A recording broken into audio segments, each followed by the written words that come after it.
Sean Olabode Badiru is a highly skilled digital leader, a registered engineer, and a seasoned corporate executive with over 17 years of experience.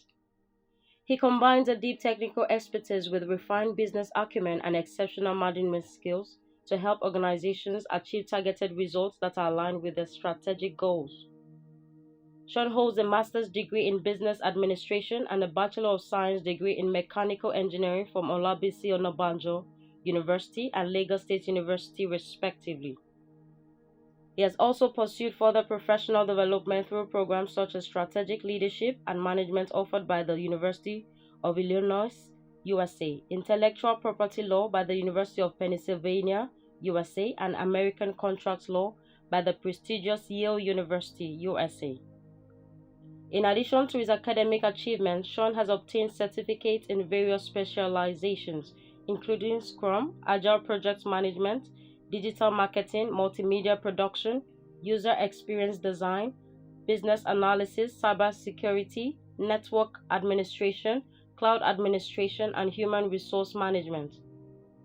Sean's areas of expertise revolve around technology consulting, business advisory services, and strategic consultancy.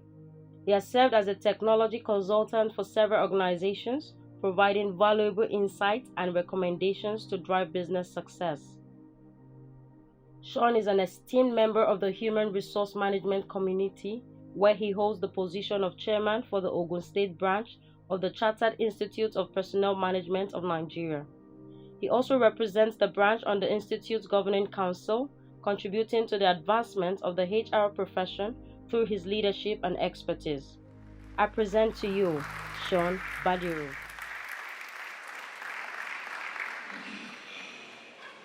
Good morning, distinguished. We can call you professional colleagues, right? I think it's in order if we say good morning, distinguished professional colleagues. We are colleagues, right? Good. In order to save time, I just want to stand on the already established protocols. Thank you very much for inviting me here to be a blessing to you today.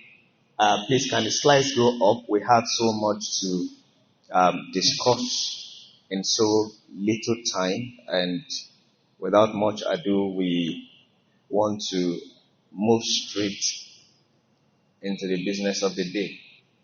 Now, we're here to talk about leadership and behavioral management. Leadership and behavioral management. Human behavior refers to how people act and react in different situations throughout their lifetime. It can be influenced by both our genes, inherited traits, and the environment around us. Our thoughts and feelings also play a role in shaping our behavior. Our thoughts and how we feel contribute to how our behavior is shaped, revealing things like our attitudes and values. There are different types of human behavior. Social behavior is how we interact with others, and is influenced by things like culture, ethics, relationship, etc., etc. Some behaviors are common and expected, while others are unusual. What is considered acceptable or unacceptable behavior depends on the social norm and rules of a particular society or culture. Cognitive behavior involves how we acquire and use knowledge. It's about learning, sharing information, and applying knowledge in creative ways. Cognitive behavior. We also have psychological behavior, which relates to actions we take to maintain our bodies and stay in health. We have economic behavior, which involves how we handle materials and engage in work. And we also have ecological behavior, which is about how we interact with natural environment. So why study human behavior? The study of human behavior is a vital and interdisciplinary field with applications in psychology, we have it in healthcare, we have it in education and customer research.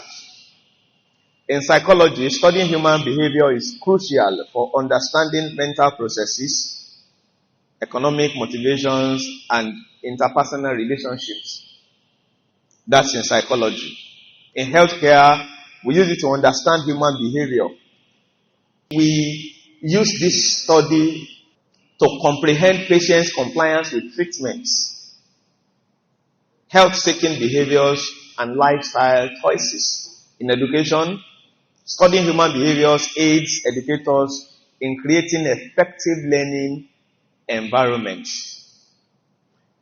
And in consumer research, we rely on this study to get insights into consumer decision making. In health, we use it to understand the kind of diagnosis that we need to carry out and how patients are responding to treatments. Factors influencing human behavior. Human behavior is influenced by a combination of genetic, environmental, personal, and psychological factors. When we say genetic, we're talking about the inherited traits and characteristics that influence behavior. And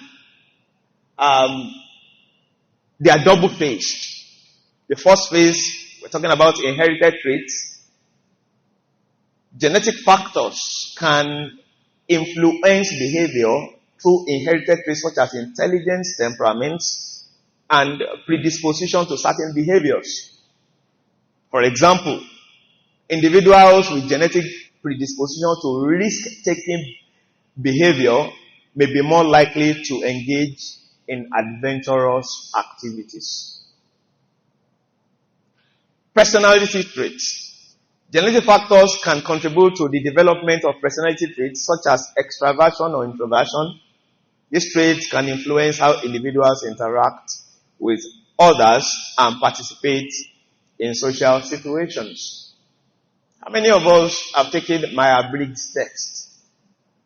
We've taken Myers-Briggs personality test. You know, we have, I think, 4 dichotomies. The extraversion, introversion, that's the first dichotomy. All of us are introverts, all of us are extroverts. Yes, I am an introvert, I'm also an extrovert. What I manifest part time depends on the environment I am in. But in spite of this, I tend to favor,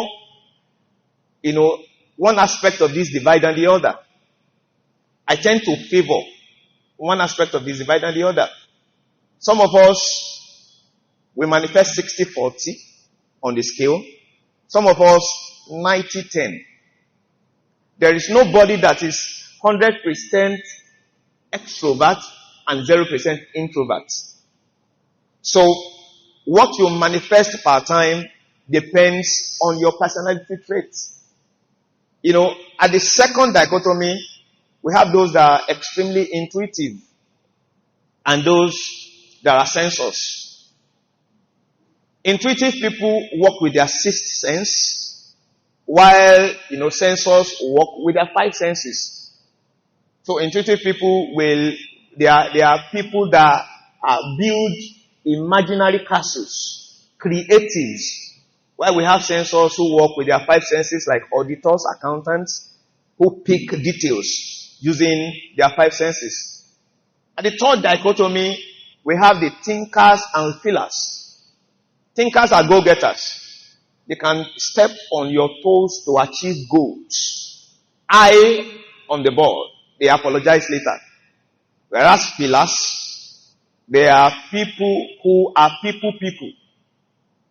These are people who have developed high emotional intelligence and will not carry out any activity for as long as that activity tramples on human beings. So they put human needs, they put that into consideration before carrying out an action. All of us are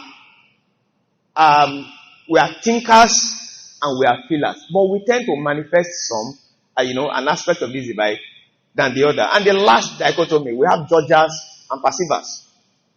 Judgers stick to the plan, whereas perceivers are spontaneous. A perceiver can be going to Ibadan, and before he gets to Ibadan, he would have branched at several places that will not even make him get to Ibadan again. They think on the go. Whereas judges, this is how we have been doing it, and we will continue to do it like that. They have this stick-to-itiveness attitude that makes them strong leaders. So, the combination of these factors will determine how you behave in any given situation. So, another factor influencing human behavior, we have the environmental factors, the social norms, the peer influence, and the available resources to you. We also have the personal factors, like the personality traits I just dissected for you. We have the attitudes and beliefs. We have the cognitive abilities. These factors will influence how you behave per time. Also, the psychological effects, your emotions, your motivations, your thoughts, and internal states. All of these will affect how you behave per time. Now, let's look at social behavior and cognitive behavior. Social behavior refers to how you will interact and behave in a social context like the one we are in right now, and is influenced by various factors. Social norms, our unity rules, and expectations within a society that define acceptable behaviors. They vary across cultures and influence how individuals conform or deviate from expected norms. In some cultures, it is a social norm to greet others with a handshake or a bow when meeting. This behavior demonstrates respect and establishes social interaction patterns. What is our culture in Yoruba land? We kneel when we greet, right? This influences how we interact when we come together, especially in a setup where we have elders in our midst. Culture, it plays a significant role in shaping social behavior. Cultural values, beliefs, customs, and traditions influence how individuals perceive and engage in social interactions. In collectivist cultures, especially some of these cultures found in the Asian continent, there is an emphasis on group harmony and conformity. Individuals may prioritize the need of the group over their own and exhibit behaviors that promote cooperation and social cohesion. Relationship with family and friends and colleagues impact social behavior. Interpersonal dynamics, emotions, bonds, and social support influence how individuals behave in relationships. A close friendship between two individuals can influence their social behavior. For example, friends who share similar interests may engage in activities together, such as going to concerts, which reinforces their bonds and influences their behavior in social setting. Àgùntàn rẹ tó bá bá járìn, ó máa ṣe kíni? Politics and influence can also impact your behavior. Now, let's look at the cognitive behavior.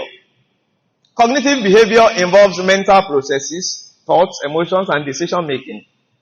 It encompasses several key aspects, which include learning. A student learning a new language through immersion in a foreign country is an example of how learning influences cognitive behavior. The individual's exposure to the language and interactions with native speakers will shape their cognitive processes and language acquisition. Right or right? Right. Reasoning. When faced with a problem, a person may use deductive reasoning to arrive at a logical solution. For example, if they observe that all birds have feathers and can fly, they also reason that a new bird will do what? Will also be able to fly. And emotions where feeling anxious before an important exam may hinder cognitive performance, making it more challenging to concentrate and recall information. I am not an academician or an academic, but we have taken time to present this way because we are in an academic environment. As much as we will take our time to explain certain aspects of this, I also need to give you something that you can refer to again and again, even after today's meeting. So, behavioral management. Now we have looked at various aspects of behaviors. Let's look at how to manage it. Behavioral management involves motivating and guiding people to behave in certain ways in specific settings. It encompasses various contexts such as parenting, therapy, and the workplace. Example of behavioral management can be seen in parents teaching their children to be respectful, or therapists helping patients to recover from certain behavior. So, workplace behavioral management focuses on aligning employees' behavior with the organization's value, ethics, and desired culture.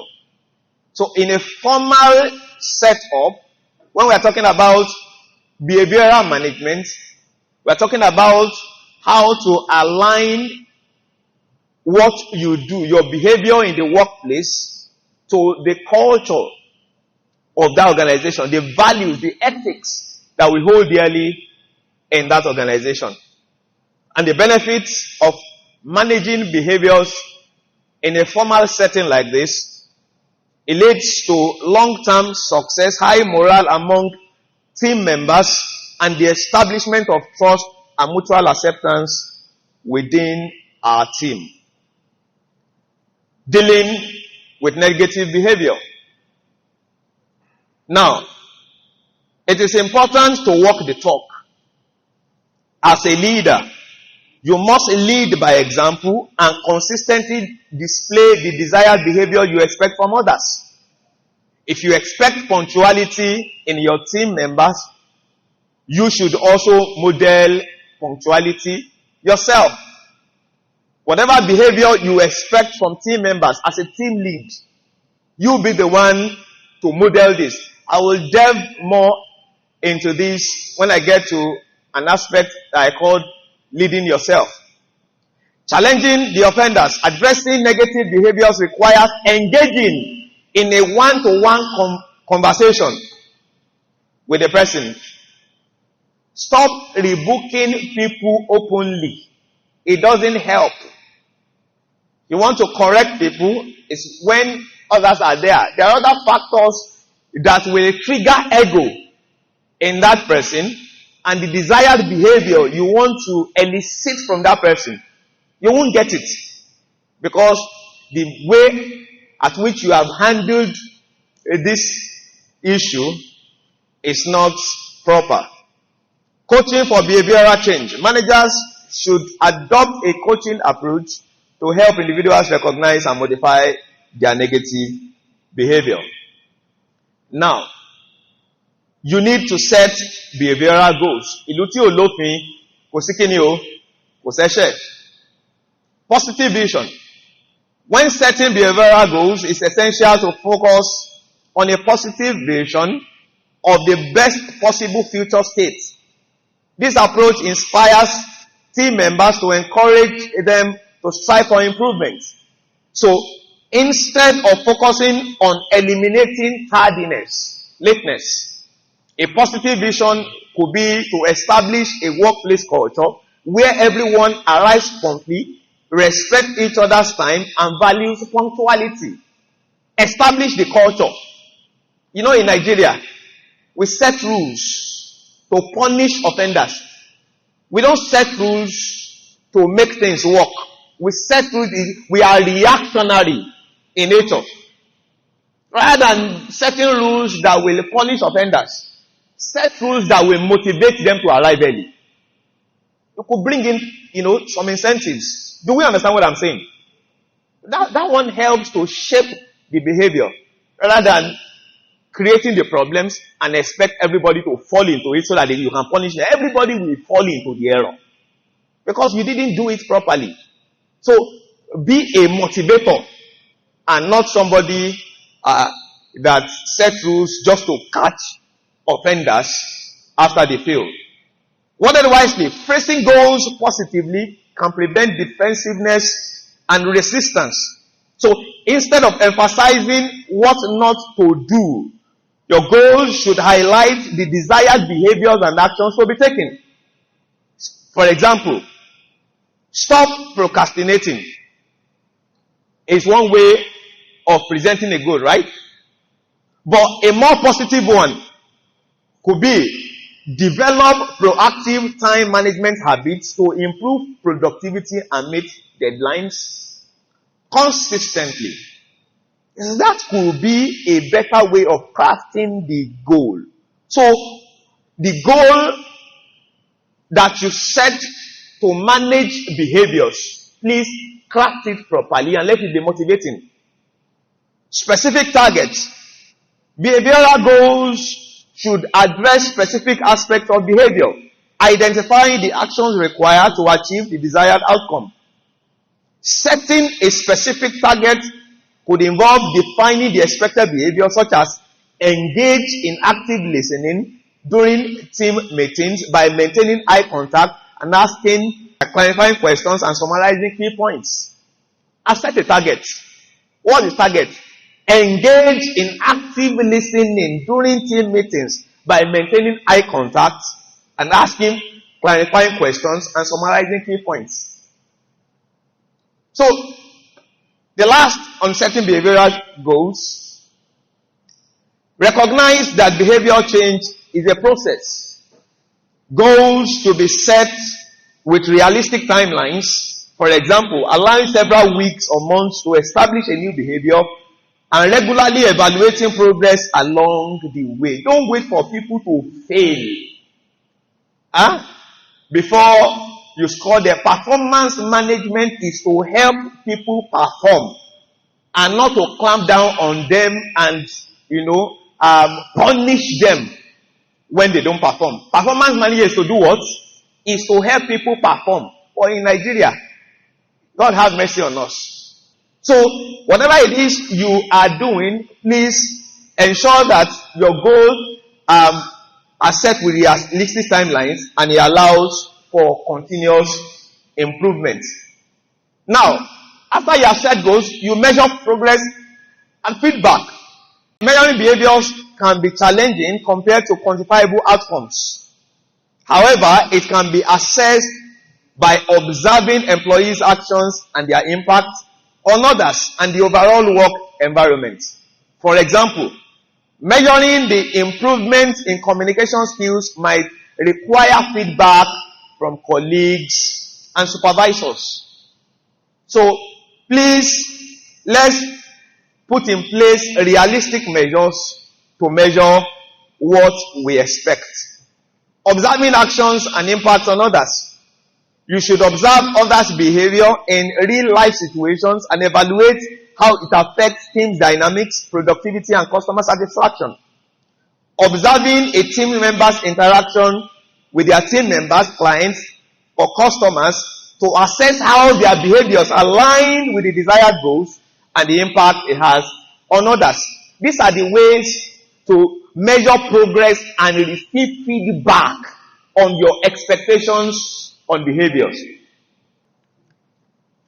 So, we need to record objectives, factual descriptions, and get feedback on behaviors. Keeping a record on specific instances where a team member demonstrated the desired behavior or behavior-based goals can be measured using objective and factual descriptions.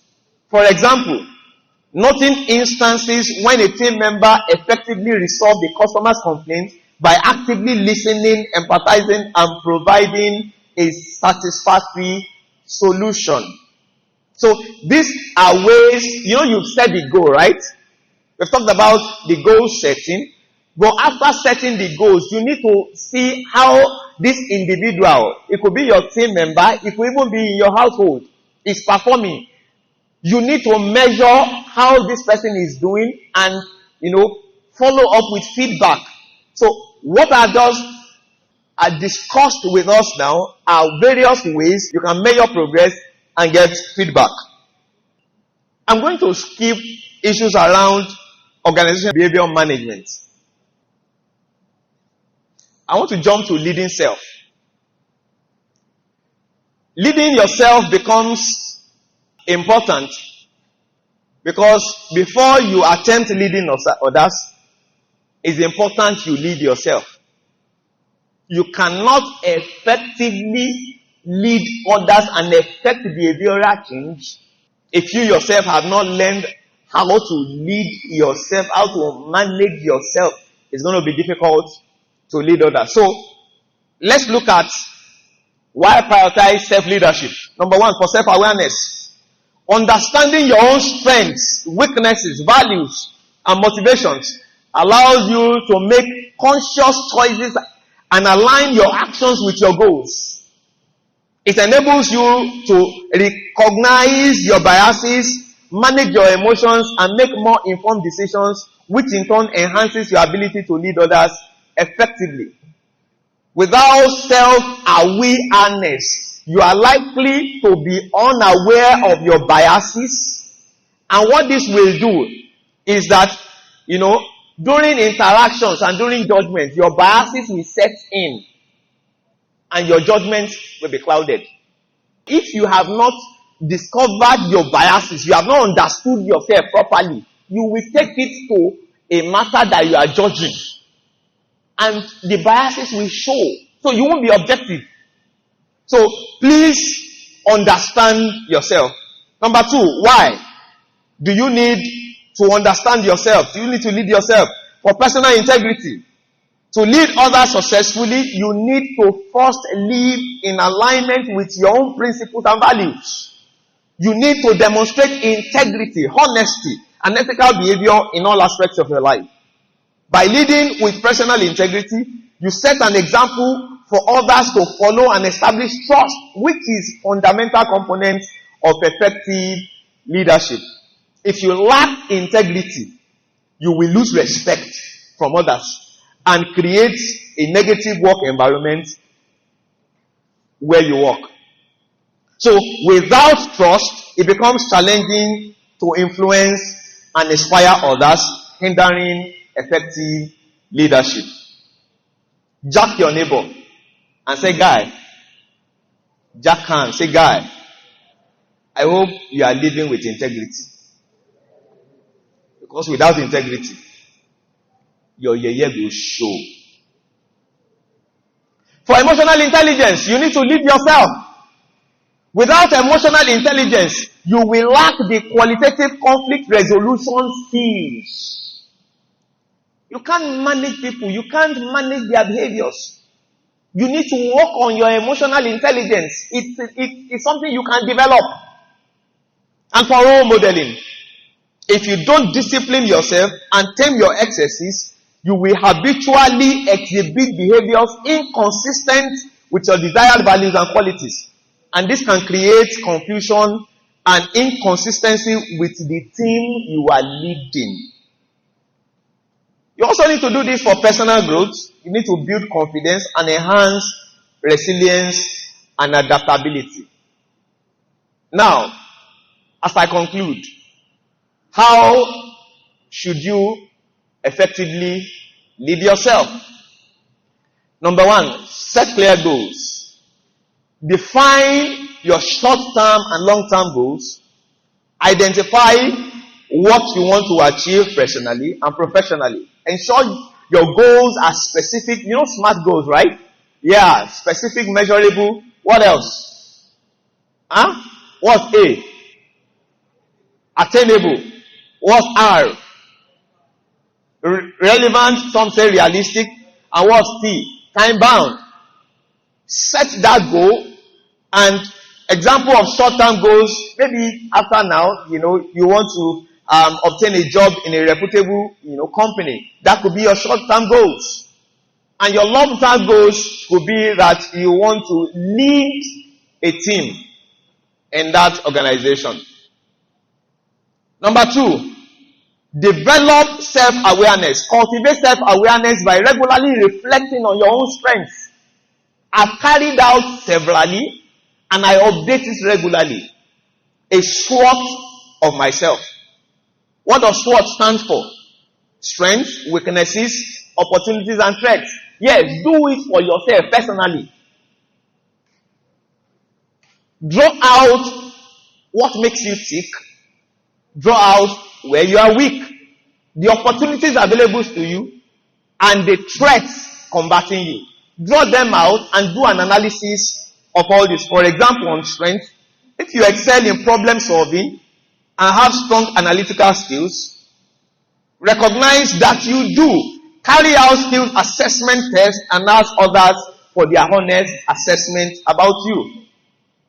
Identify your weaknesses. Your weaknesses could be that you struggle with public speaking and need to work on your communication skills.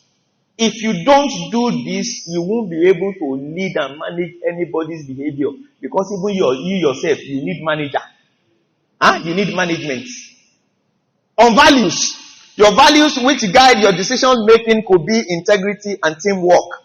List them out. Some of us are here. There are areas I won't delve into, because I know areas I am strong at. I know areas I am weak at. You should know where to say no. Areas you are weak, please manage those areas and learn to say no as you work on yourself. On managing emotions, if you tend to get anxious in high pressure situations, develop strategies to cope with stress. Number 3, prioritize time and energy. For example, on importance and urgency, prioritize completing your job applications in preparing for interview. You are going for interview, you have spent 99% of your time updating CV, and you have 1% to just prepare for the real interview. If you rehearse how to go gaga for 20 years, what is the time you have left to practice madness itself?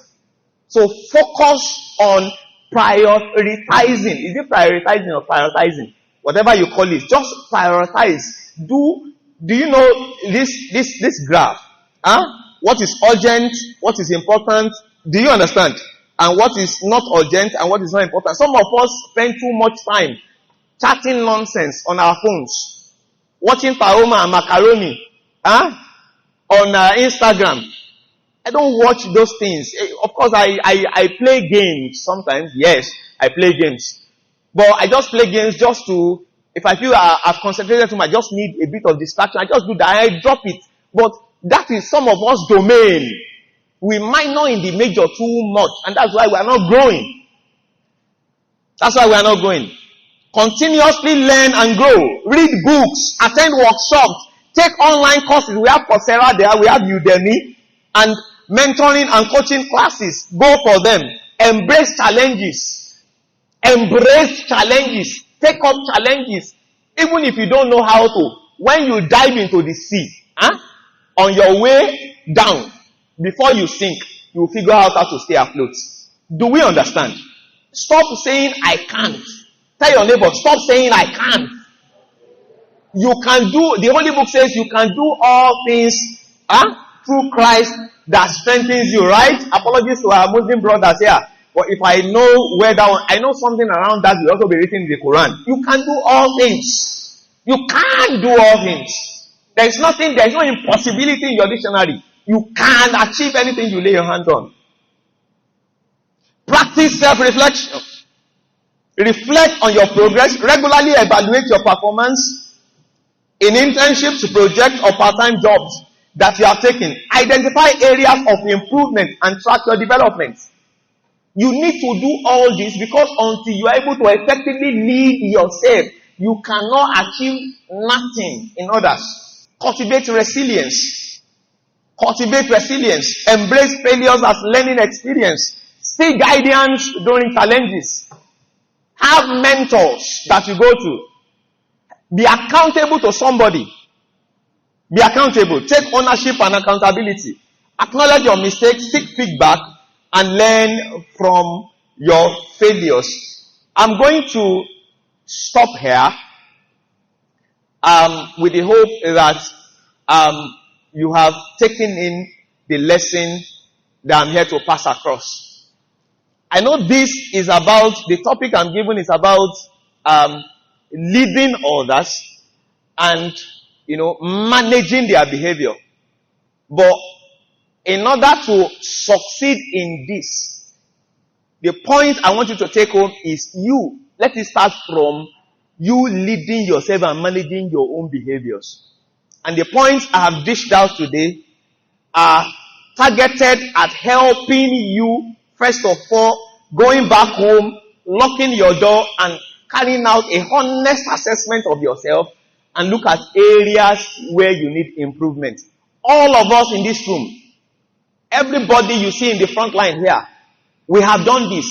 We are still doing this because we are still work in progress. We are still evolving. Nobody has arrived yet.